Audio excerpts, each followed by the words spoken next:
Well,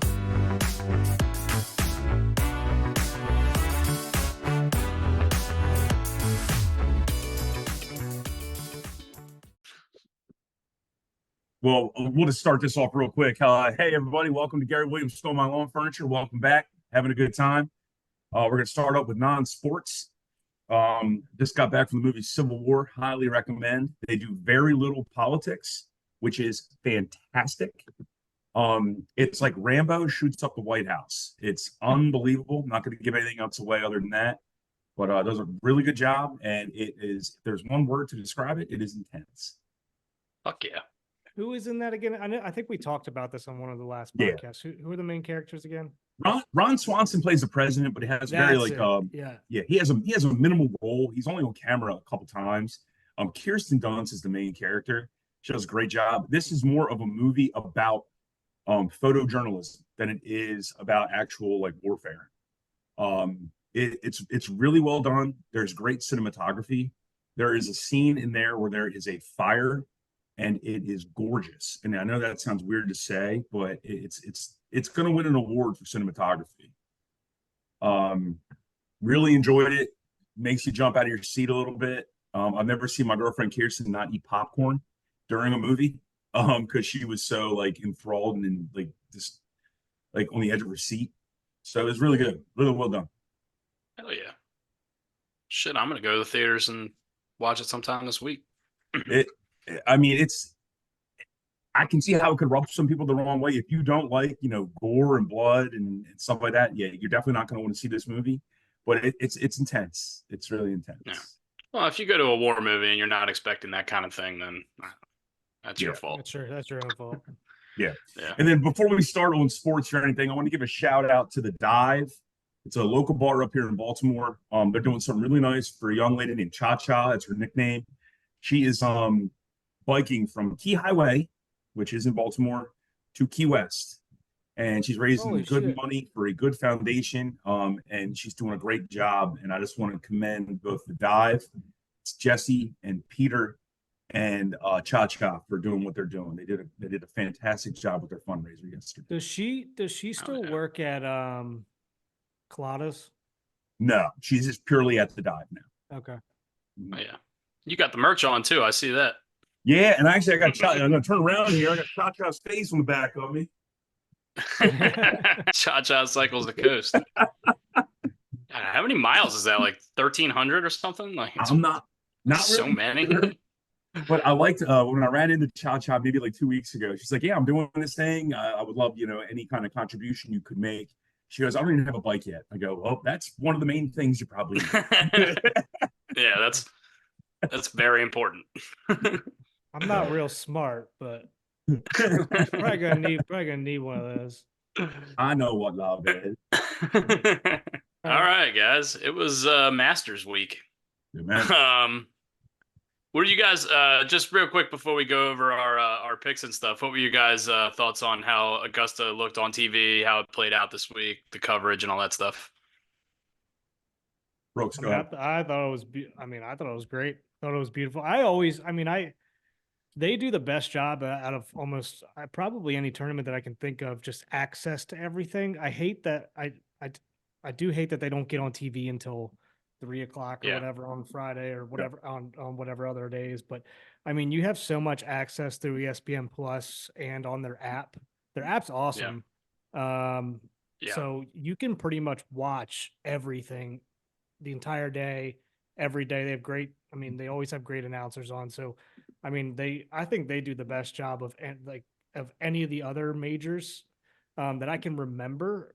But I think they need to take a lot more of these tournaments. Need to take a page out of their book, and start making it more accessible for fans to watch, like the early tee times. Because there's a lot of guys that tee off early that you just won't see until unless they make the weekend.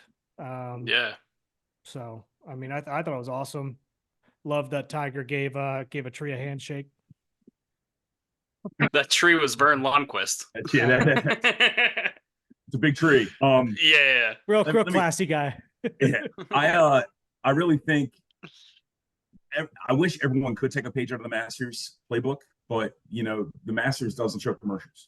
They don't do any advertisements. And they have that feature because they're a private club and they get so much money from CBS and ESPN. Their access through their app is amazing. Phenomenal. That you can make your own featured group just by clicking players. So cool. I just think they do it. They do a great job. And to the point, the television coverage when I'm watching on ESPN Plus or whatever, whatever avenue I'm watching, I couldn't tell if it was a drone or if it was actually like AI because it's so picturesque and perfect. You can't tell if it's actually a computer screen or if it's an actual camera. I mean, I watched most of it probably through the app and Hulu just because I didn't want to deal with commercials. So, I mean, that's how good the app was, I think. Yeah, and like you said, Brooks, early in the morning, like sometimes you'll get into a major and you'll be like, oh, Justin Thomas played this morning, so I guess I just can't watch him play today.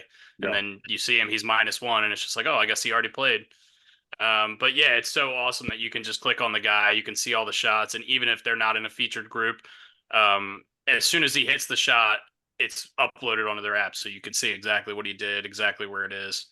And they had a camera. They had one angle. I think it was on 9, which is the hole that goes down and then goes back up to that green that has those tiers that just fall straight back at you. Mm-hmm.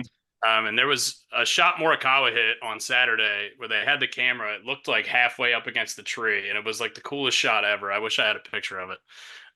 But yeah, they just do such a good job of presenting the course and showing you. I think they do a really good job of showing you, and TV doesn't do it justice, but how hilly that place really is. Like, you can't tell on TV, and I've never been there personally, but based on what everybody said, it's like one of the most grueling walks they do on tour. And just that the hills and the undulations of that course are crazy. Like when I'm playing golf and I have to hit it off of a downward hill, I'm like, God, this sucks. But it's 99% of the shots they have to hit at that course. It's so crazy. Yeah, and I think, I mean, they do a good job of like actually, like, because you can't see it, and then inevitably they end up zooming to a different angle, and they're like, oh, there's a good angle that actually shows it. So they do a good job of that, of trying to actually show you, because like you said, like the camera doesn't do it justice if it's just at the perfect camera angle. But I mean, they'll try to zoom out to the sides and be like, yeah, that's actually what he's looking at. Yeah. And I think Bones Mackay said like it was that's the second hardest walk on tour besides behind Kapalua is what he said. Kapalua, yeah. Behind Kapalua, so that's the most grueling walk on tour. And I mean, I think that was the biggest problem with Tiger this weekend. We'll talk about Tiger real quick. Played great the first 2 days. Actually, I would say he kind of got a little unlucky being +1 going into the weekend. He probably should have been in red numbers, but I mean, look, his body broke down. And that's where he is at this point. It's unbelievable that he's able to compete with these guys even for a couple of days and make the cut in this tournament. I watched every shot he hit basically this weekend. I'm a huge Tiger Woods fan, but you could tell on Sunday he was just fucking pissed. And I think that's probably a good thing moving forward for his golf game, because pissed off Tiger is probably one of the most insane people on the planet. So I don't care how much pain he's in. He's going to be trying his hardest to make sure he doesn't get embarrassed like that, because he shot an 82 on Saturday and he's never shot above 80 in a major, I don't think. Yeah. I talked to a couple people about this. On Sunday, Tiger is notorious for like not talking, like very, very, very stern and just focus on what he's doing. And you could tell, look, he was already out of it. Okay. He was conversing with that young amateur kid who looked like Dusty. I forget his name already. Neil Shipley. Yeah. I got 100 texts about that, by the way. Sure. My buddy Randy said the same thing. Guy looks like he goes to tractor pulls on a regular basis, but he's a Pittsburgh guy. But you could see him conversing and kind of like sharing the moment with a young kid who's gonna, let's say he's an up and comer. I mean, he's a low amateur, and good for Tiger. Yeah, he understood the moment. He knew he was out of it. He did his best to make that a special moment for that amateur. Yeah. And I mean, look, he beat. All right, here's the guys who didn't make the cut: Justin Thomas, Wyndham Clark, after running his mouth like an idiot, Sanjay M, Victor Hovland, Jordan Spieth, Brian Harmon, who we all thought was gonna finish higher. Sam Burns, Dustin Johnson, just some of the notable guys. He beat all those guys. Wyndham Clark's been on a hot streak like we haven't seen in a while, like this year, besides Scheffler, but that's pretty impressive. Yes. To me. 100%. I mean, like you said, he just got tired and his body broke down the last 2 days, but yeah, there's a clip going around on Instagram of he has this like pain tolerance pack on his back that's just like patched on there throughout the round, and he's got icy hot and he's just rubbing it literally all over his torso. I mean, he's got to be in agony. Like his body is just, it's not supposed to be moving the way it is, as much shit as he's gone through health wise. And it's funny. It's funny because like he brought it on himself, and I'm not taking a shot at the guy. He brought it on himself by doing that Navy SEAL training and all that stuff he was doing back in his younger yesteryear. And now you see some of these guys like Scotty Scheffler, who's the most. I mean, he is vanilla ice cream. If vanilla ice cream had a face, it would be him. And he's completely. I mean, he's not an athlete, but he's an amazing golfer, and he's not going to break down like some of these other buff guys. Like DeChambeau is going to break down at some point or another. You can't. Oh, he already has. Yeah, you can't carry that mass around on a golf course. Yeah, that torque. Yeah, but Zalatoris also had back surgery, had some issues too. So there's got to be. He's actually Zalatoris is making one of the better comebacks, and I mean, off of back surgery, coming out like a year off back surgery and legitimately competing in major championships is outrageous. The amount of pressure you put on your back in a golf swing is unprecedented. And he probably had to rebuild his golf swing so that he could take pressure off his back, which is what Jason Day's had to do over the last few years. So I think he deserves a lot of credit. We got to talk about that a little bit. But yeah, I think the fact that Scheffler's right leg, like you push off your right leg a lot, so you put a lot of pressure on your right leg in a golf swing, and the fact that his legs are moving like freaking like I don't know, like they're slipping all over the place. It feels like it's taking the pressure off the lower body, his swing. It's just I don't understand how he can do it so consistently with as much movement there is in the lower half of his body. It doesn't make any sense to me. It looks like he's going to Banks' swimming class later today. Like constantly moving and flopping. I want to say the winner of the weekend for me was and it happened before the tournament even started, was Gary Woodland. Having him back and seeing him and seeing how emotional he was, that was the winner of the week. But coming off the brain tumor, good for him. And he just, from what you hear people talk about him on television, that's all I have. He seems like a great guy. I mean, I didn't even know he was going through that. I knew he had cancer before. I didn't know what kind of cancer, like way back years ago, but I had no idea that this all happened after the Masters last year until that story ran. Yeah, he's a super inspiring story, coming back from a brain tumor, and obviously didn't play that well, but who cares? That's not the point.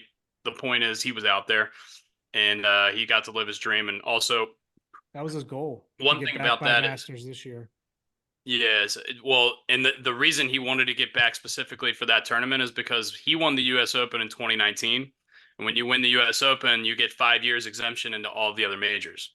Yeah. So this was his last Masters that he's guaranteed to be in. From now on, he's going to be fighting to get back in it.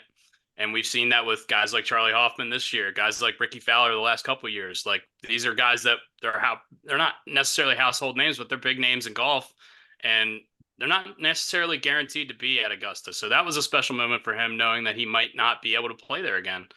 And good for him for everything he's gone through. He deserves all the praise in the world. Just to go through real quick. Let's get to who lost the bet. All right, let's get right to it. All right. So I was in last on our Masters pool. We each picked 6 golfers, 2 favorites, 2 middle range guys, and 2 long shots. I've compiled the scores here. In last place, me, plus 48. Not great.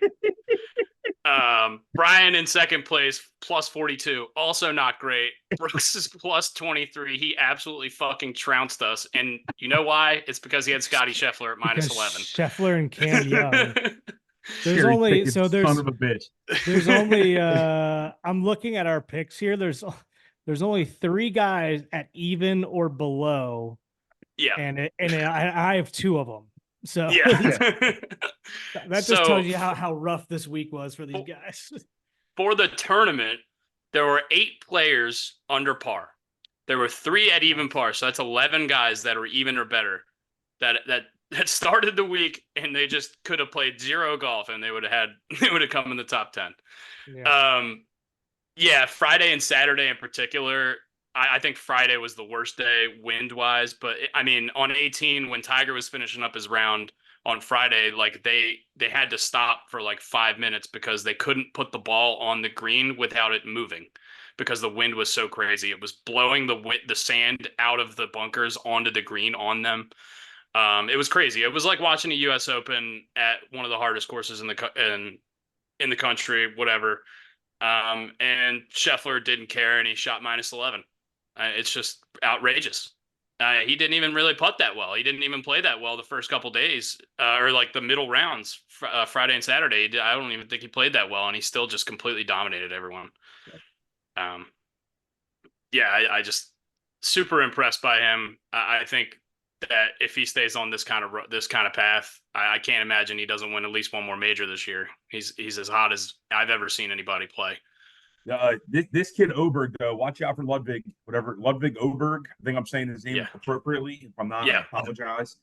This kid's real. He's a real deal. They were talking about it on Dan Patrick's show today. What other athlete do you compare Scotty Scheffler to in terms of his blandness? And the one that kept coming up, Joe Flacco. Tim Duncan was. Oh, okay. Tim Duncan? I was Someone thinking said Joe Flacco because he's so stoic. Yeah, yeah, cool. Yeah, Joe Cool, right? Someone else said Pete Sampras. Very mild. Yeah, very mild mannered, but I mean, you could tell after like he was all locked in the last couple holes. You could see like he wasn't going to show any emotion, but when he made that putt, he went crazy. And good for him. The only one who could have stopped him was his wife. If she went into labor, but we were talking about it at the bar. I was like, I mean, if his caddy gets that call on the back 9, I mean, you just got to put the phone on Do Not Disturb and just leave it in the bag for a little bit. But yeah, I mean, it's his first go. He just seems like a stone cold killer, man. He's just quiet and like so reserved and focused, and like you don't see any emotion. And then somebody sticks it close, and he's like, "All right, I'll just stick it closer." I mean, he's just like just a killer, man. Yeah. I do want to talk about Ludwig. That was his first major appearance. He's like 23, 24 years old. He joined the PGA Tour at the end of last season. And since then, he has gone from unranked to the number 9 ranked player in the world. He's playing in his first major, and he comes in solo second in a tournament that if Scotty Scheffler wasn't on the planet, he would have won. Incredibly impressed. He's excellent at everything. And to this particular tournament, he was ridiculous with the putter. I think I saw him for the first time was Ryder Cup last year, and I remember thinking like, who the hell is this guy? And I'm like, they must not have anybody to choose from that's not at Live, like in the PGA. And I'm like, they're taking this Aberg guy is what I was like, who the hell is this? And now I didn't realize he's only 24 years old either until the tournament. He's a kid. I'm like, this dude's gonna be good. Yeah, any man with an umlaut above his name, be scared of. All right. He's Swedish, huh? I guess. He is Swedish. He is a Swedish plumber. He's here to fix your pipes. Yeah. He worked at IKEA as a young man. That's good. That's a good impression. If I know Swedish people, I know that's a good. I'm the only man on this podcast that goes to IKEA to have lunch. That loves Swedish meatballs. Yeah, the meatballs. Yeah, those things are good. So I've heard. Homo, Morikawa, and Fleetwood all T3. Fleetwood kind of backdoored his way into the top 5, but he played great. And I do want to mention that his caddy has been sick all year. So he's been kind of flip-flopping caddies, trying to figure out something. He wasn't well enough to caddy for him in this tournament, so what he did was get a local caddy from Augusta, and he came in third place. And if my math is correct, his $880,000 paycheck, 10% of that goes to the caddy. So that caddy just made himself $88,000 this week. Is that caddy allowed to collect, given that he's an employee of Augusta? Question that we probably never have the answer to, but I'm 100% sure that they would not have a problem with him taking that money. I don't see why they would. Apparently, it used to be, and I didn't hear it at this Masters. I heard it at another Masters. They were talking about this. It used to be a lot more common that the guys would come in and actually select one of the caddies from Augusta, just because the course is just so freaking hard and they see it every day. They just felt like that was an advantage to have the guys who know the course inside and out. That particular course. And I don't think they really do it anymore at all, I'm sure. But apparently this used to be super common that they would just take Augusta Nationals caddies and put them on their bag. Don't take my word for this exact year, but I think it was 1983. Up until like early 80s, you had to use a local caddy. You weren't allowed to bring your own caddy at Augusta, which is crazy because the famous Jack Nicklaus Masters, when he was an older guy who won, was in 86. So I'm sure, the first 5 Masters, he wasn't even able to have his normal caddy on the bag. And I don't know how caddies used to work back then. Did they travel around with the players like they do now? Or I don't know how that works, to be honest with you. Probably not as often, I would imagine. And unfortunately, there was racism in the game, with segregation and all that stuff, back in the day. That not that we're getting political whatsoever. It's not a political podcast, but I mean, you probably needed to use a caddy there, and they were all white dudes, which is bizarre. Yeah, they were talking about, I think it was the last Masters, I think, that they were honoring, I think like the first black caddy they had there or something like that. They did a whole Lee Elder, he passed away before. I think that was last Masters, maybe 2 Masters ago. Yeah, you're right. It's one of the 2. Yeah. I want to talk about Morikawa real quick. I mean, he was in the mix out of complete nowhere, has been terrible all year by his standards. And this is a guy who's like early mid-20s and has got 2 majors under his belt already. And I'm thinking to myself, like halfway through this tournament, like, Jesus, dude, if he wins this thing, he's going to have 3 out of 4 just completely under the radar. But yeah, he kind of struggled on Sunday, but I mean, he gets going, he's going to be a problem. And Max Homa's the fucking man. I love that guy. I wanted him to win so bad from the beginning of the tournament. He was the only guy I didn't have money on that I was like legitimately invested in. And I excited that he got his kind of feet wet in Major Sunday, because he hasn't really performed that well in major championships over the course of the last couple of years. He finished, I think, T10 at the Open last year, which was the last major. And then he finished his T3 here. I think that's good that his career trajectory is going up, because he's the man. And I think that if somebody's going to usher this new era of golf in, he would be one of the better ones to pick from. So yeah, I'm super excited for him. I agree with you. And I'm going to go the opposite. 2 people that really stuck out to me in a negative sense. Jordan Spieth, what the hell? Second, Dustin Johnson. Do you care about golf at all? Do you care? Because it seems like you don't. You have vanished off the face of the planet. Just getting the money from Liv. Take the money, run, fine, cool. Don't golf them. You're terrible. It looks like he doesn't give a shit. And Spieth does care, but his game is so screwed up. I don't know what the hell. It's like Ricky Fowler and Spieth switched positions. Spieth had a good year last year, but he's been a rough year this year so far, I believe. He's just so wildly inconsistent. It's unbelievable how this is a course that he usually always plays well on. Exactly. And this is the only course that he's consistently good at. But like I said last week, he could have told me he was going to win or come in last, and I would have believed either way. And he almost came in last. Yeah. I mean, I think he carded a 9 on one of the holes. I mean, he did. That's not, you're a professional golfer, dude. You can't get a 9. You can't do that. I get 9s. You don't.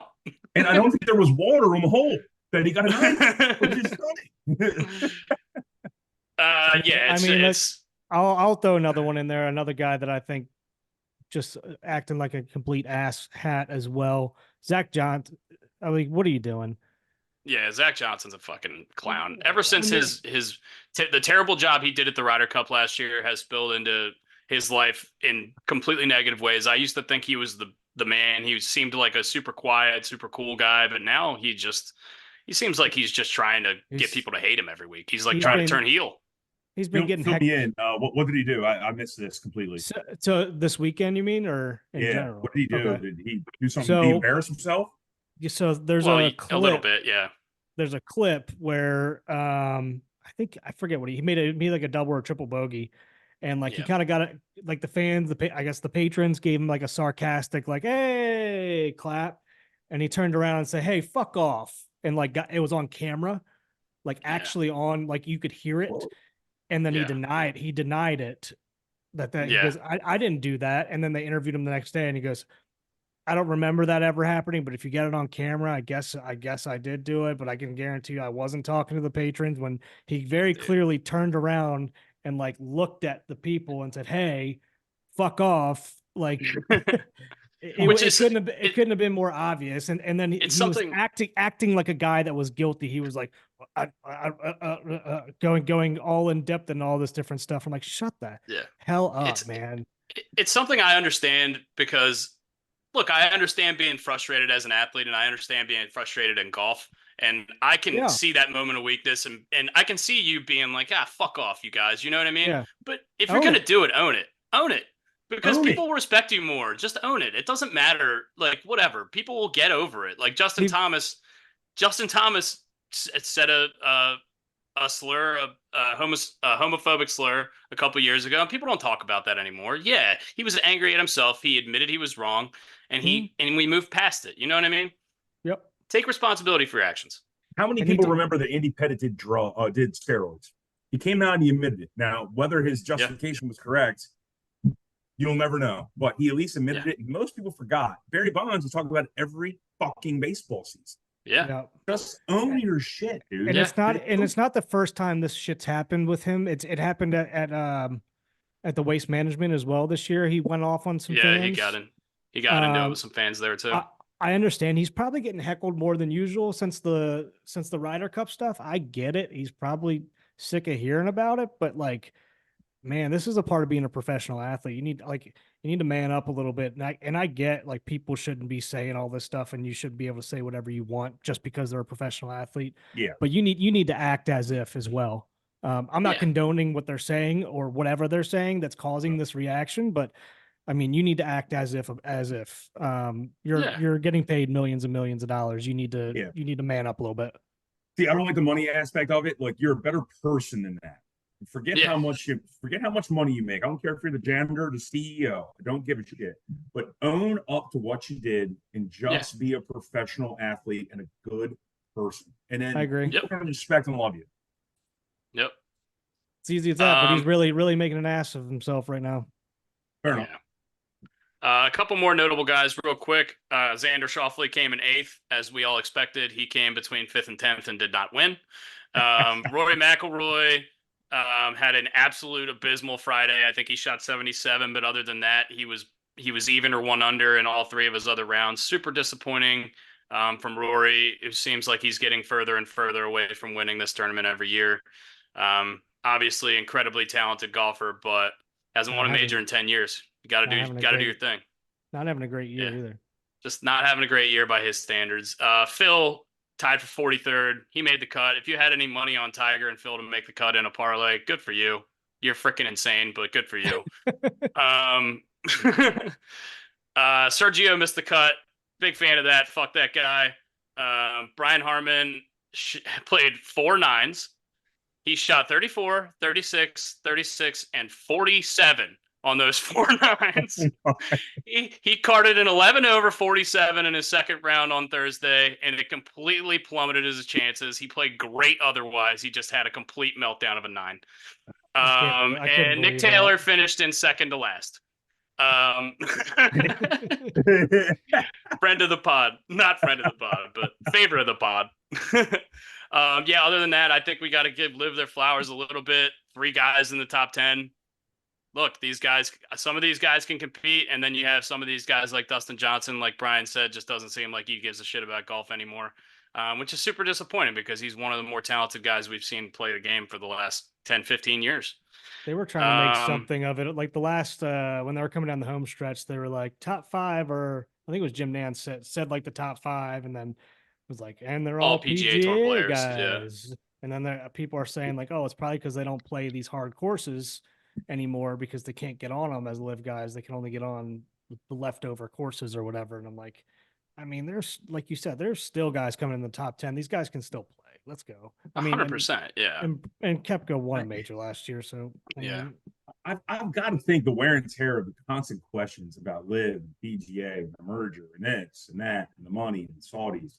It's got to take a fucking wear and tear toll when you mentally. 100%. And it takes away from your game. I mean, look at Rory right now. He's still playing well, but not as he should be. He's in the prime of his career. He should be winning tournaments. He should. And look, Scotty Scheffler is a different animal. Okay, get it. Yeah. But this wear and tear of all this, tumultuous relationship between the two, entities is a nightmare. And thank you, Greg Norman, for being a fucking asshole.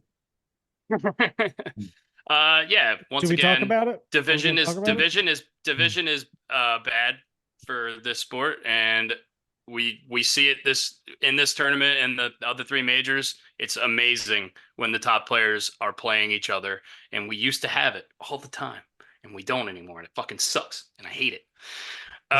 We'll figure it out. Rumors. I saw this. It came from a lower level paper in England. Yeah. Don't quote me. It's like CAP or something. It's like the lower version of the Wall Street Journal about Rory maybe getting offered $850 million to go to live. It seems like it is more just what I heard, not real journalism. So I'm reading nothing into this whatsoever. I totally agree with that. I think this is a non-story until it's a story. As we talked about in our group chat, I think if Rory goes to live at this point, he will be relentlessly clowned by both sides, by live fans, by PGA fans. I think it would be a terrible move for him career-wise. I mean, I guess publicity-wise, I shouldn't say. But look, $850 million is fucking ridiculous money. So I would never be able to knock the guy if he took the money. But based on what he stood for over the last couple of years, I couldn't see a less likely golfer to go to live than Rory McIlroy. He made comments about legacy means a lot to Rory. You can tell the way he talks, the way he's kind of been very braggadocious about how he's been against live. He will make that money over time. Yeah. And he will be revered because he was so staunch and against, for lack of a better term, the enemy. Yeah. He will be more well-loved and respected if he just stands his ground and does his thing. Well, I mean, I guess it's not going to really matter here since, I mean, if we can come to terms on this deal. Well, I think, look, when Rahm went over, I think everyone thought, look, Rahm's going, then this shit's going to get done quick, because if they don't get it done, then what if more people go? And now people are saying, look, what if Rory takes this money? They'll get the merger done even quicker. It's just like, no, they won't. There's too many moving parts. There's too many moving pieces, and there's too many pissed off PGA Tour players who are like, why the fuck didn't I take my $100 million? And where am I going to get it from? And why can they take the $100 million and they can just come back and play? It's going to be a complete shit show, and hopefully they'll come to some sort of agreement. I don't know how it's going to work out, but Tiger said to sit down in wherever it was, down in wherever they played in. I think it was Bermuda. Yeah.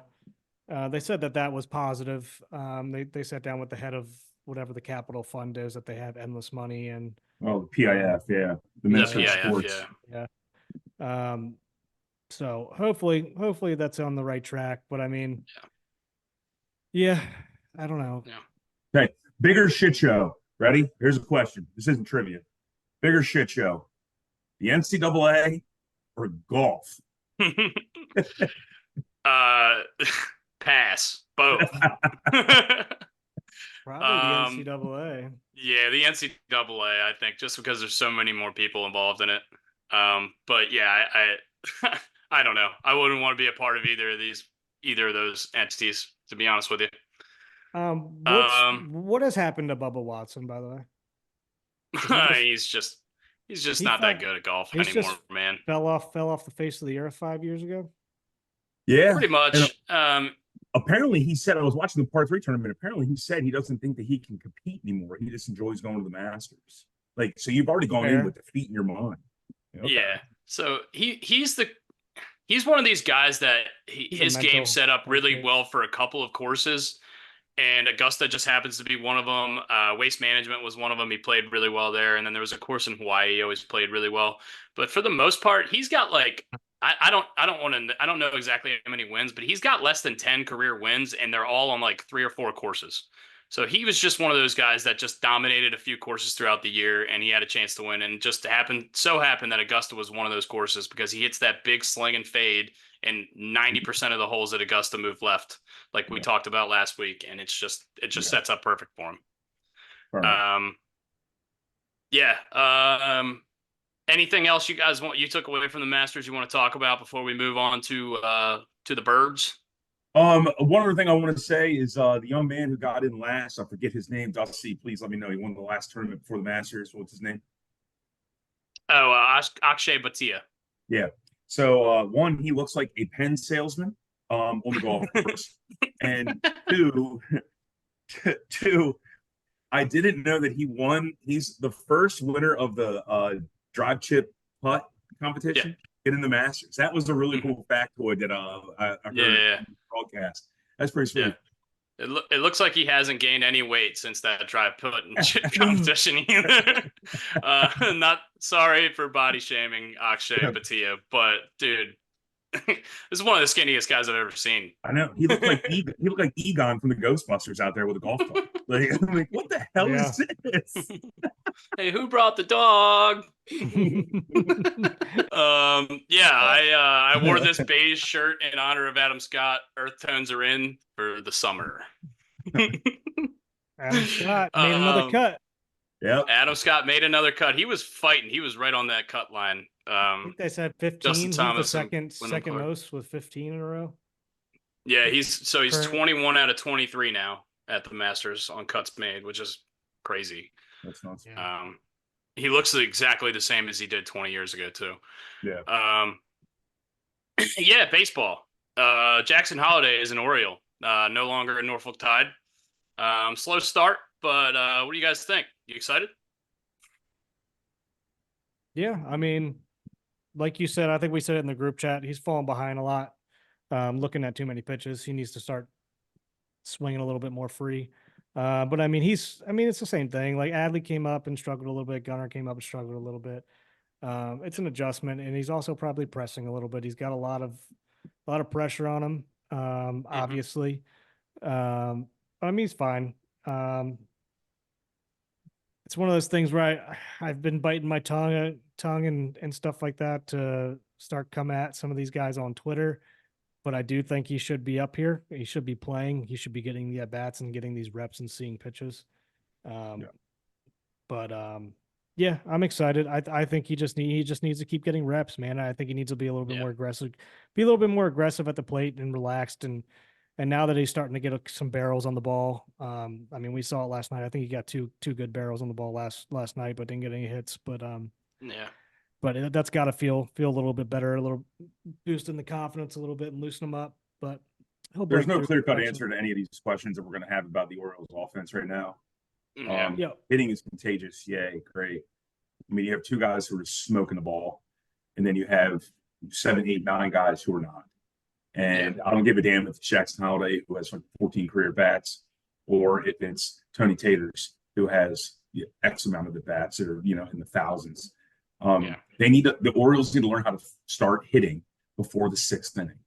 That's as simplistic as I can put it. Right now they don't seem like a cohesive unit, and we talked about it in previous podcasts. They all came up together. They were a cohesive unit, so they all have a relationship, and they're going to be behind each other. It will come around. It will, and if not, it's a massive failure on the organization. I'm not super worried yet. Sorry, Brooks, to cut you off, but I'm not super worried yet. Look, we're still 10-6. I wouldn't even say we're playing great and we're 10-6. So I can't be too upset.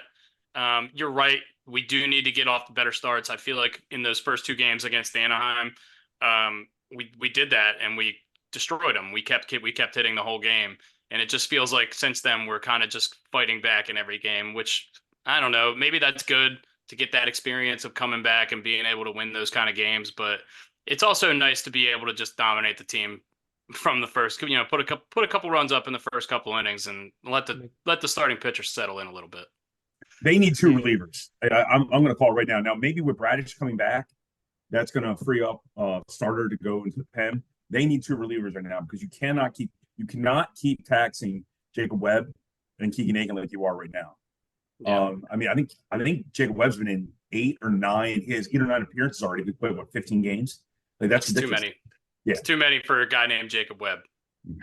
So, yeah, they came out and hit last night. Luckily, right out of the gates. So, there's no rhyme or reason to this stuff. Sometimes teams just slump every once in a while. Yeah. I'm sure if we go to them and be like, hey, we need to start hitting in the first 6 innings, they're like, yeah, we've been fucking trying to. Like, it's not like they're not trying here. Is Austin Hayes gone by the trade deadline? Don't know. I mentioned I mentioned it a week or 2 ago that he's gonna play himself out of a role here soon. Because if you're Hesse Erstad, you're like, what the fuck do I need to do to get up the big leagues? He doesn't have much longer. I don't think he's gotten time now. I'd say at the most he's got 2 more weeks, I think. He's 3 for 39. He's 3 for 39. It's not good enough. If you're Austin Hayes, you're staring at Colton Cowser, just hit fucking mammoth shots, the Moon Man just fucking killing it. You got to be you be shaking in your boots. And you're probably wearing boots because you're not getting in a game that day. You're not wearing cleats. So probably pressing. Yeah. So I could see that move. I could see that move where you move a former All-Star. Was he an All-Star last year? Yeah, it was an All-Star starter. He was an All-Star last year. Yep. Yeah. You can move him for a reliever. And then you settle 2 issues in one time. Yeah. Yep. It's tough because he's been a huge part of this rebuild and he's been here forever, and he's basically come out and said that he would play for us for free because he loves it so much as an Oriole. So that would be really hard to part ways with. But look, you got to get it done at the plate, man. 3 for 39, 3 for 40, whatever to start the season. It's not good enough. And with Cowser's hitting the shit out of the ball. We're going to talk about Santander a little bit. He's not having a great start to the year, but at least he's still putting up he's still getting those extra base hits in timely situations. He didn't Austin have a good Hayes start last year. Not bringing much. Yeah. Tony did. Santander did not. Did not have a good start last year either. But yeah, I think this is going to be the toughest decision that Hyde's going to have to make here. I really do think that he's got like a week or 2 left to find something. If not, then he's going to be like that guy on the bench that gets rotated in when somebody. He's going to become Mateo. He's going to be Mateo. Yep. Yeah. He's the outfield version of Mateo. Mm-hmm.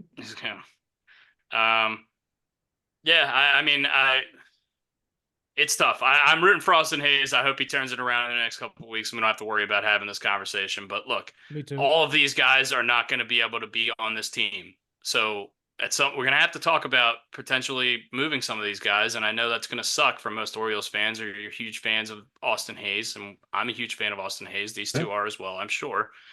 But these are the tough decisions that you have to make. And if you're not performing, maybe a change of scenery is the best thing for him. We'll see.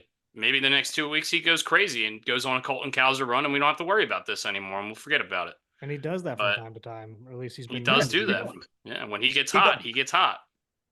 Coming from a guy who's actually met him, he lives 5 blocks down the street from me right now. I've met his wife. They're phenomenal people. He's a good human being.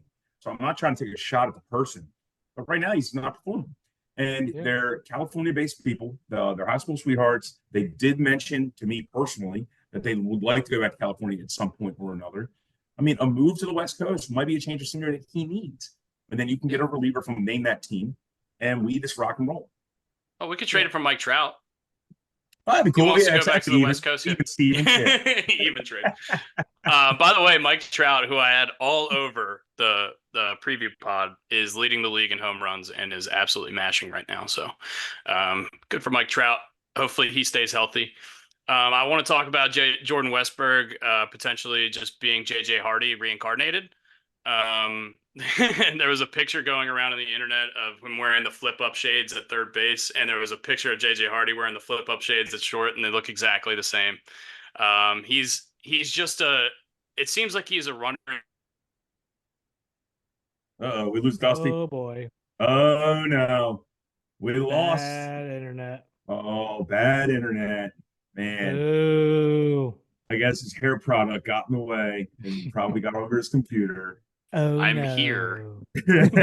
I'm here. The Zoom just told me my internet connection was unstable. Fuck you, Zoom. Stabilize it. Yeah, look, he's got 12 at bats so far this season with runners in scoring position, and in those 12 at bats, he's got eight RBIs. I'll take that any day of the week. He's hitting 302. He's got 3 hits in 2 of his last couple games. He looks great. He's one of the few guys that's really producing with. I mean, that's one of the other things that's been huge. I mean, our batting average, like in situational hitting, and hasn't. I mean, I guess situational hitting hasn't been terrible, but I mean, our batting average with runners in scoring position has been terrible as a team. Situational hitting, I'll give it. Like, I don't think it's been that bad. I think they're moving people. They're hitting the ball the right direction where they're trying to do the right things, but it's our average is just. I mean, it's just hitting in general has been down. So I mean, certain games I've watched, and I don't want to pinpoint a specific game, but there's certain games I've watched where we were barreling the balls that were hitting right at people, and that's the ebbs and flows of the game. You know, it's or of the game. That's why some of the stats aren't indicative of how we're hitting the ball. You know? I'm not reading analytics right now. The one thing I will say is I don't see a lot of base running. Now I see it from like 1 or 2 guys, but we used to steal a lot more last year than we did this year so far. I think Gunner's been incredible on the base pass this year, but outside of him, I haven't seen much that I'm excited about either. I agree with that.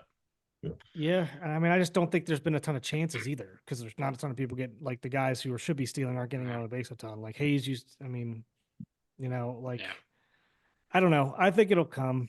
I like that Hyde seems to be shuffling the order around a little bit too, trying to find spots for these guys. I said, look, Tony Tater's not having a great start to the season. Maybe don't hit him third. Maybe hit him fifth, sixth. You know what I mean? Try out different things. Try different things. Get people moving around, doing different things, and try Holiday in the leadoff role. I mean, just throw it out there. Now he's not hitting right now. I get that. So that's pretty shitty. You can't have a table setter who doesn't get on base.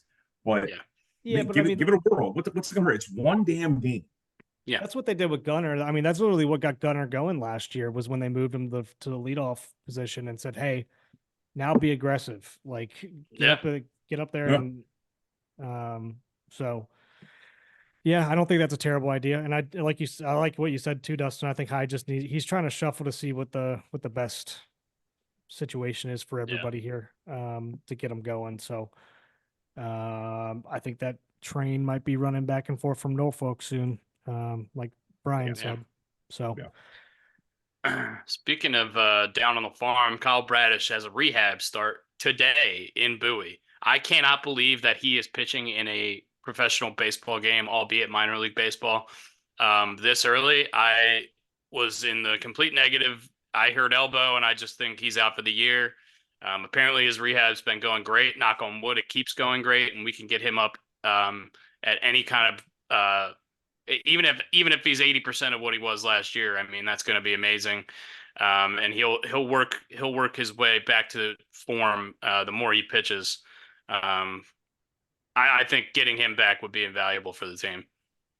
Yeah, I'm still a little nervous for him to stay healthy the entire year. I'm hoping this isn't a back and forth thing, but I hope it's going as well as all the reports are that are coming our way that we're seeing online. But yeah, I'm still holding back a little bit of hope, or a little bit of optimism, just because it's an elbow. Hopefully this isn't going to like flare up again in a month or two. But yeah, I mean, I hope everything goes as well as as the reports are saying.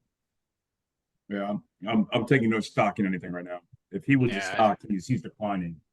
In regards to his injury, he'd be ready for next year. So yeah. I'm not hopeful at all, and I hope I'm I'm. I'm hopeful now. I was not hopeful before, but I'm hopeful now, and I just don't want to watch Cole Irvin pitch that much anymore. So I'm good. I'm good with anybody else really. He was complaining last night, getting taken out of the game in the fifth when they had a guy on second. By the way, hey Cole, if you want to go deeper into games, maybe try fucking pitching better, dude. Don't get mad at your coach for not letting you try to get out of a situation when you haven't proven that you can. Yeah, I Yeah, think that's incredibly frustrating. he wasn't hitting a ton Uh, of spots last night either. Like no, if he was making good pitches last night and hitting spots, then I can see being a little bit upset yeah, and wanting to stay in there. And but I mean, if you're just blatantly, I mean, he was missing spots by 2 feet. There's no ifs, ands, or buts about it. Like you can't complain when you're just not hitting your spots, and they can see it on yeah, the iPads in there. It's not like you're hiding it anymore. Like when we used to pitch, you could sit there and be like, you couldn't tell, obviously, but yeah, they can consistently see getting every. behind the counts, consistently getting behind the counts, and then not hitting your spots. Then Brooks, you know this better than anybody. You know, once you're not hitting your spots, the umpire's not going to give you a ball that might be, an inch off the plate yeah. because you're not hitting where the catcher is set up. Mm-hmm. Yeah, and I mean, John there's Means. Sorry. multiple times Go. where he's trying to throw in the inside corner last night that he's hitting the outside corner for a strike, and that's all well and good for strike one. But I mean, he was not hitting spots and No, at all. no. Um, yeah. John Means, 7 innings pitched so far in AAA. He's got a 12.80 ERA. Like Mike Elias said, this is spring training for him. Don't take any stock in these numbers. There was a lot of guys on the Orioles who were trying out a lot of things in spring training, and they were kind of getting knocked around a little bit, and then they got into the regular season and they settled in. Don't worry about the numbers. Just worry about his elbow and his arm staying intact right now. That's what we're rooting for John Means. We know he's a great pitcher. We know he has it in him. We just need him to stay healthy and get more reps in. You guys have thoughts on him? Other than that, I mean, that's pretty much what I'm thinking. Well, No, John Means has thrown his last meaningful pitch for the Baltimore Orioles. That's my thoughts. Okay, well there you go. According to Brian Rogers, the all-knowing, um, John Means will not pitch Call for me the Orioles. Socrates, buddy. I'm Socrates. All right. he's hot. He's hot right now too. Yeah, we're in the middle of a 3-game set with the Twins. We won the first game last night. And then after that, the Orioles will go to Kansas City and then go to Anaheim. So we'll see Anaheim twice early in the season. Go see Mike Trout again, Yeah. which is not super exciting. And also seeing Kansas City again, seeing a little bit of Bobby Witt. They kind of impressed me our first go around with them. Yeah, they scared the shit out of me. Kansas City scares the hell out of me. It's kind of weird the way the schedule lines up this year. Usually, when you go out to the West Coast, you do like a 10-game trip. You know, you hit Oakland, you hit Anaheim, you hit Seattle. This is a kind of an oddball one. Yeah. It is a little weird, but What going to the game tonight, bark in the park night, bring your doggies. Nice. Oh yeah, Yeah, Carlos coming. it's too stupid. So, has anybody seen anything more on this? Obviously, the Brewers series was a shit show, and I saw where Yeah. basically the McCann comment was insinuating towards like sealing something was going on in the dugout. Anything else? Like, do we think that's why our guys were getting smoked that series? Like, what was like? Does anybody have any more insight into this than I do? Because that's one of the series I didn't see a ton of, and I saw a little bit here and there, but like it was, I mean, it did not look good numbers wise from when I was watching on my phone. Yeah, shitty for the podcast sake. I did not watch much of it either because of work stuff.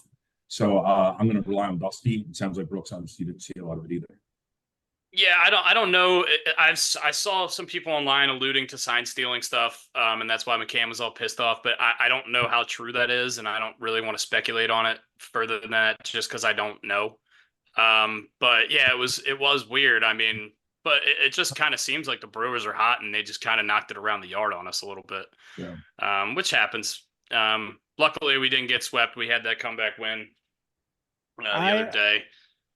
I haven't been to a game to see yet, but does Adley take signs from the dugout, or is he getting it in his ear?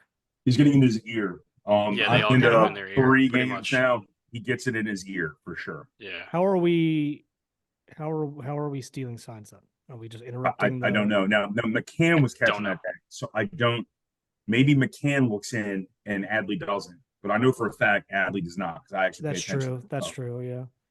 Yeah, I don't for know. the most part, they all have those buzzers in their hats now, so they don't really have to use their fingers for signs unless there's some sort of play on it, I would imagine. And what they do is they put the glove over it. Usually they have like the little clicky pad on their knee, and they put the glove over the whatever that little, Yeah, that's why I was thinking about it after I saw those allegations and stuff. But I was like, man, how can you even steal signs now unless he was picking up on whatever they're trying to give to the hitter, and it's obvious that they're telling him something and they're picking it up somehow from, I don't know if you can like tap into the frequency or whatever. I have no fucking idea, but I don't know. I'm sure there's technology around that, but I'll give credit to Brandon Hyde. He was screaming at at the Brewers manager, who I forget his name, so I apologize. But that dude looks like, one, he looks like a mouth breather. 2, it looks like he goes to tractor pulls. 3, I would never want to see him in an alley. That guy has a face like a fist, and he looks scary as hell. And Brandon Hyde was just going after him. Oh man, Brandon Hyde's not small in his own right. That's for sure. Yeah. Pat Murphy is his name. He was a former head coach of the University of Notre Dame and Arizona State baseball teams. Yeah. Brian, you said it all there. Brewers are not a bad squad. No, they're good. No, they're a good team. I forget the guy. Good for Ortiz too. Ortiz got 3 hits in the first game back against us. Good for him. DL Hall got lit up a little bit. But 5 through 3 or something like that. Yeah, he's prone to that kind of game though. He's that kind of guy. Before we get into sentimental stuff, because I'm looking at the rundown. Angel Hernandez. Okay, terrible, awful, worst umpire and worst official in any sport. Period. How in the fuck does he have a job? He's vetted and he's unionized. I get it, but how does the union not look? The umpires union look at him and go, take an advisory role. It's awful. I don't want him in an advisory role. Because I think he's that big of a jackass. Because he's another one of those guys that's just like, it's my way or the highway. Like nobody else is right. Like I'm always right. Like I didn't like Joe West, but at least Joe West got shit right. I mean, Joe West was about Joe West, but he at least got the calls right. Angel Hernandez is about Angel Hernandez, and he's terrible at his job. I mean, the guy reads sticker books. Like, just do your job. I would love for one of these, the next time that Manfred gets interviewed, for somebody to ask something about Angel Hernandez. I would love. Beat the All-Star game. Beat the All-Star game. Is that the next time he's going to get interviewed? Probably. So he does like a State of the Union kind of like thing, like Roger Goodell does the Super Bowl. He does his the All-Star game. Man, I want to hear that answer. It's going to be a non-answer, but I mean, it's bullshit. I mean, that sequence that everybody saw online, probably the 3 pitches that kept going further and further and further out. I mean, that was like literally him going, like, just trying to show how big his dick is and be like, I can do whatever the fuck I want. I can give a shit what K-zone is. How about the pitch that Mesa threw that literally was right down the middle that he called a ball? Did you see that? Yeah. I mean, yeah, it's outrageous. He's a terrible umpire. I can't believe they're not doing anything about it, but I don't really know if there's a right answer other than getting him out of there. This is more of a venting thing for me. I mean, I get he's vetted, I get he's unionized, I get it. Like I totally understand those things. I understand what those mean, but Jesus Christ, he's making a mockery. Yeah, he's terrible. We lost Brian too. Internet's tough today. Internets are dropping like flies. There we go. He's back. He's back. I want to talk about real quick. Weird story. Well, I don't know if it's weird. I think it's weird. John Sterling, who was the radio voice of the New York Yankees for 35 years, called over 5,000 regular season games, 200 postseason games, retiring effective immediately. Very abrupt in the middle of the season. I think it's bizarre. I don't know if it's health related. He's an older man. I think he's in his 80s. Do you guys have any information on that? Brian, it looks like you know something. Yeah, I actually texted Dan Colco the other day about it yesterday. He said it's health related. Yeah. And I also That said, sucks. because I didn't want to say anything, but I kind of said it, read between the lines. It's like, this seems a little odd. He goes, no, they wouldn't be honoring him at the game today if there was something nefarious. Yeah. I think that's what we all thought. It was either going to be health related or somebody just found out something that's going to break in the news. But yeah, I mean, that's nice. I mean, like you said, they wouldn't be doing a pregame ceremony if it wasn't. Yeah. Sorry, we're interrupting your lunch, by the way, Brian. Leave me alone. He called 5,420 games consecutively. Wow. Never missed a game. Wow. Suck on that, Cal. Yeah, fuck you, Cal Ripken. You bum. Yeah,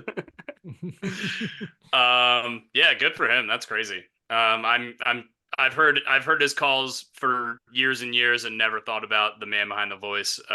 But yeah, definitely a part of Yankees history for sure. Big part of Yankees history. A couple of things I learned about John Sterling, I did a little reading on him, is one, he felt like his words, not ours, that he felt like he became a caricature of himself over the last decade because of the weird calls that he would make. He felt like he lost a step. He would always be like, it's high, it's deep, and it's part of the morning track. And then last but not least, he got his start actually announcing basketball and announcing Baltimore Bullets games. Wow, really? Damn. That's cool. Mm-hmm. Oh yeah. Hopefully everything works out health wise with him. Hopefully it's something that he can get through. I hope the information I got is correct, but I want to qualify. I got that information from another guy who announces for another major league team. I hope that information is true. Yeah. Not on the rundown, but I do want to mention, because we were talking about it a little bit earlier in the other group chat, that Jack Leiter, Al Leiter's son, was second overall pick like 3 or 4 years ago in the MLB draft. Will be making his debut against the Tigers later this week. He's coming up to the team, I think, today or tomorrow. Good for him. I haven't seen much. I know he was struggling in the minors his first couple years, adjusting to minor league baseball from college. But super electric stuff. And I don't know. I'm scared of the Rangers already, so I don't really know if I'm rooting for him or not. But I'm not rooting for him to fail.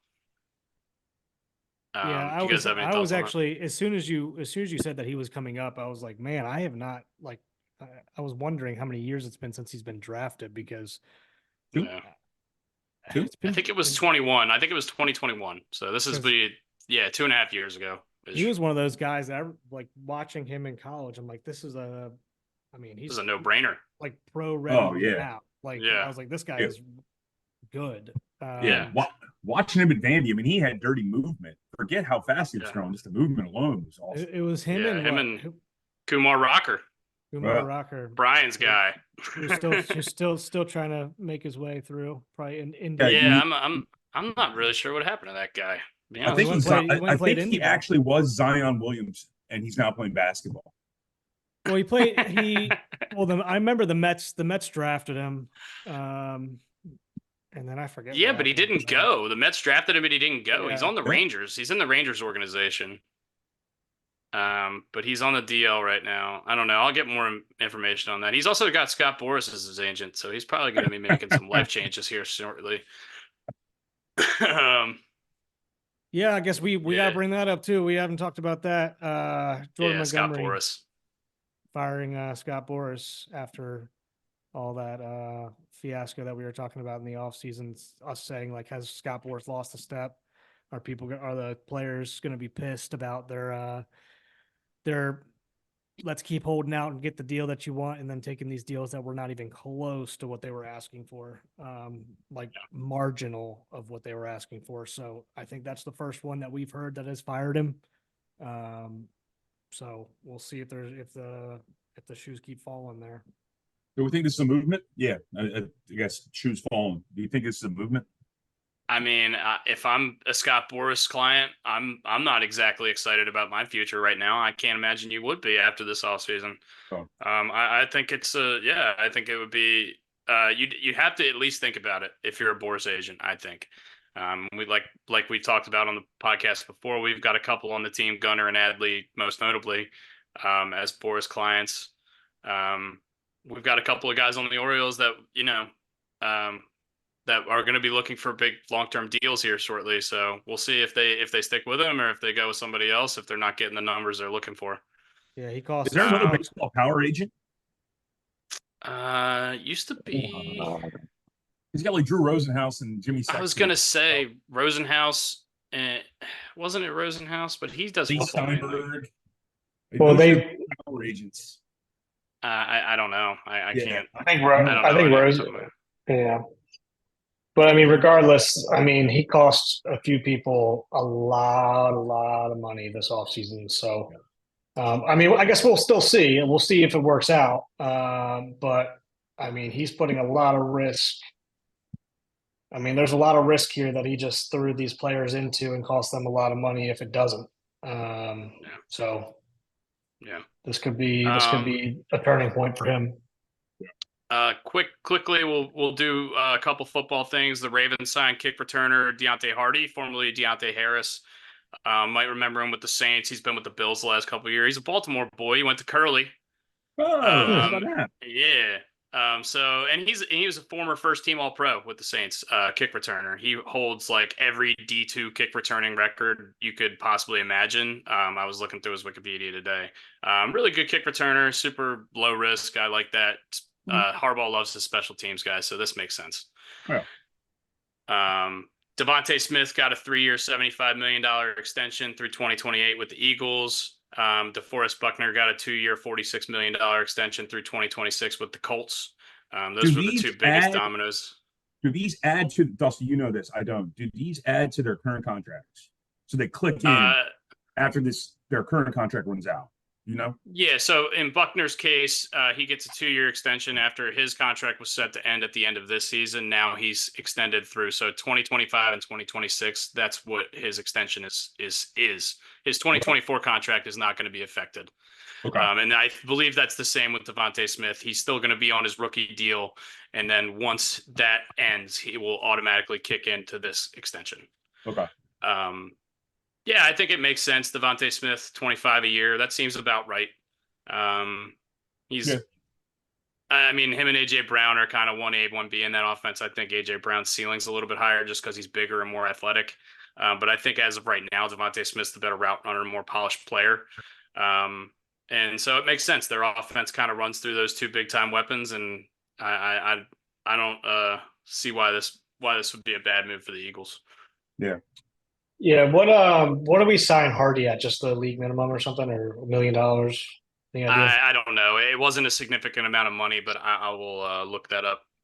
I can see this being, like you said, a very low risk, like may not even make the team, right? I mean, they had to sign somebody to take Duvernay's spot. So, I mean, if nothing else works out, and like if we don't draft somebody who is a good returner as well, like who the hell knows? Like this is very low risk, and it's a safety net. So yeah, this feels like 1 year, 1.3. I was going to say 1 year, 1.2. God, darn you. I'll help myself up there. But I mean, this seems like, this is absolutely like Brooks said. This is a safety net. We're going to draft some guy in the 6th or 7th round. It's going to be, some crazy return dude, as fast as hell. Hopefully, for Toledo. But look, local guy went to Curly. We like our local guys in Baltimore. So fun story. Rooting for him. Definitely rooting for him. Big hockey implications tonight. This is the last night of the regular season. The Capitals are in the pole position for the final wild card spot, but they need to win against Philly tonight. Philly can get into the playoffs if they win and a bunch of other shit happens. Detroit and Pittsburgh have the same amount of points, or roughly the same amount of points. But look, it's winning in for the Caps tonight. Don't know if they'll be able to make that much noise in the playoffs based on how the season's gone. But I think making the playoffs with having a down year this year, I think that would be an absolute win for them. Make the playoffs and hopefully get hot. That's about all we can hope for at this point. I mean, I think all of us are in the same boat that we were talking. Like, they just seem old and slow. I don't think they're going to make a lot of noise. But I mean, hey, if they get hot, could be a fun ride. I've seen crazier shit happen. I remember the LA Kings one when they were in the 8th seed. I remember it vividly. Yeah. You get hot, you get a goalie standing on his head. I know wherever that term came from, I have no freaking idea. But you get a goalie standing on his head, you can win a lot of games. Yeah, was that Jonathan Quick? Was he the goalie with the Kings when they won? Absolutely. Correct. Tampa's got that first Still playing wildcard spot locked up, but look, the Caps can get into the playoffs. Let's hope for them. We're going to have something to watch tonight alongside the Oriole game.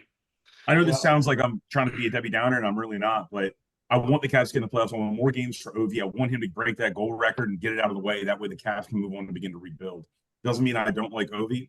It means I know the Caps are holding on to this squad and Ovi so that he can make history. And the quicker history happens, the quicker we'll actually get back in Stanley Cup contention. I don't know if I've said this before on the pod, but I've said it a few times over the last couple of weeks. I don't think Ovechkin's the kind of guy. I think he would be the kind of guy that just call it quits anyway and not go for the record. You know what I mean? He seems like I'm sure he understands his place in history, and obviously he doesn't have anything to prove, but he doesn't seem like he's going to be playing the next 3 years just to try to get those 40 goals he needs. You know what I mean? He seems like when he's done, he's going to be done. And I don't know if we talked about this on the podcast, but I mean, we're rooting for him. Obviously, we've been watching him play hockey in Washington since I was 10 years old, but I don't know. I could see him being the kind of guy that would just walk away. I mean, here's the thing. He's still productive on the offensive side. Obviously, he's never – I mean, I shouldn't say never. He can play defense. When there are times when he just does look like he feels like it for sure. But when the playoffs hit, he's full go. And he's still productive. There's no reason to push him out at this point. But, yeah, like what Brian said, like he's going to – I feel like I remember – I don't know if it was a podcast that I was listening. Can you guys hear me still? I think it came on. Yeah, you're good. You're good. I don't know if it was a podcast I was listening to or if Ovi actually said this in an interview that he's going to stick around, or somebody said this and Ovi said it to them, that he's going to stick around for the record. Who knows if that's with the Caps or not? Because I mean, Yager bounced around afterwards. Hopefully, he does a whole career thing with the Caps. Yeah. But I mean, I can't argue with getting rid of him right now when he's this productive. I haven't watched enough games to see how he's playing defense this year. So I can't make that argument to say, like, yeah, the guy's good on offense, but he sucks on defense now. He's just can't get back. But I haven't watched a ton of him this year just because it's kind of harder for me out here. Yeah, I mean, I'm rooting for him. Hopefully he does something special in the playoffs, and maybe he gets hot in the playoffs. That'd be cool to watch too. I mean, he still throws his body around. He's still checking dudes into the boards. He's still doing what he's would normally been doing. He's just slower, and that's fine. He's 8. Yeah. To be expected. So yeah. I'm excited to talk about that one. Hopefully, we can talk about them going into the playoffs and. So we're not huge, not the biggest hockey knowledgeable guys, but we can talk about it a little bit and root for our guys. So yeah, we watch it. I think Brian's probably watches the most at this point, but this year at least, we're talking about a little bit. And we can dance around that topic a little bit. Anything else you guys want to talk?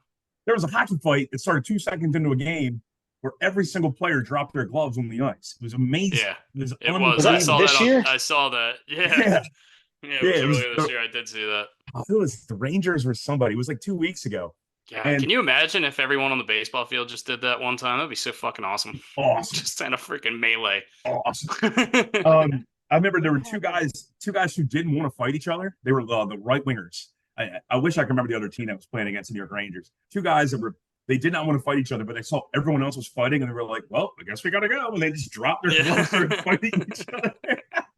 that happened with the Caps and Rangers like 2 or 3 years ago too, when we basically beat them up in a game, like on the ice, and then they came out and they're like I think Tom Wilson sent one of their guys out for the year or whatever, and it was a rough hit. And they were basically like, oh fuck, we have to fight, and we know we're about to get our ass kicked in this fight, and they all because we just had a bunch of, I think we still had Erskine on the team then, and like we might have had Chara on that team. Yeah. Remember Chara the Capital? That was a forgettable thing that happened. Without a doubt. It's like, you know, hearing Johnny Unitas or hearing Joe Namath or Johnny Unitas as a Charger. Yeah, I don't like that. I always see that. I've seen that picture a few times, and it's really weird. Bizarre. Phil Rivers as a Colt. Matt Ryan as a Colt. Real quick. Screw you, Tom Brady. Get out of the news. Go into a booth. What the hell is this? I'm okay with coming back for a like stretch run or something.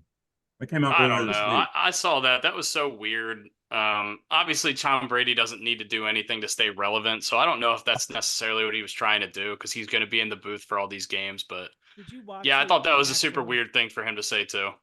Did you watch the actual comment? No, I didn't. No, I read it. So it was like in a barbershop podcast thing where his barber is giving him a haircut, and he was like giving him a scenario. He's like, if somebody calls at like the end of the season, their quarterback gets hurt, and they need to get a win to go into the playoffs, and they need somebody to take over. And Tom was like, he's like, I'll always be able. He goes, I think I'm always going to be in shape. I'll always be able to sling it. He goes, I'm not looking to come back, but he goes, I would not answer the phone either and listen. Is basically what he said. Because I would not listen. I wouldn't rule it out. He's not saying that he was going to come back. He said if the phone rings late in the season and somebody's quarterback gets hurt and they want a playoff, they need somebody for the playoffs. Like basically what the 49ers had when they called him that 2 years ago.